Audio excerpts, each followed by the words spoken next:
একটা মহিলার দুইজন সন্তান ছিল। একটা হচ্ছে তার সতীনের সন্তান আর একটা তার নিজের। সেই মহিলা সবসময় তার সতীনের সন্তানকে কোলে করে রাখত, কখনোই কোল থেকে নামাতো না, এমনকি কোলে নিয়েই সংসারের সমস্ত কাজকর্ম করত। যখন পাড়ায় বেড়াতে যেত নিজের ছেলেকে হাত ধরে হাঁটিয়ে নিয়ে যেত এবং সতীনের সন্তানকে কোলে করে নিয়ে যেত।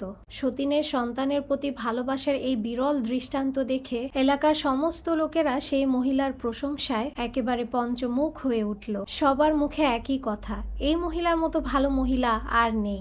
একদিন পাড়ার এক মহিলা এসে বলল, বুবুজান, নিজের ছেলেকে এইভাবে অবহেলা করে সতীনের ছেলেকে এত আদর করা ঠিক হবে না, এতে আপনার নিজেরই ক্ষতি। তখন সেই মহিলাটি বলল, শোনেন বুবু, আমার ছেলেকে আমি অবহেলা করি না, এটা আপনাদের বোঝার ভুল। তাকে আমি হাঁটিয়ে নিয়ে বেড়াই যাতে তার পা শক্ত হয়, আর সতীনের ছেলেকে সবসময় কোলে করে রাখি যেন সে কোনোদিন হাঁটতে না পারে, কোলে থাকতে থাকতে সে যেন অচল আর পঙ্গু হয়ে যায়।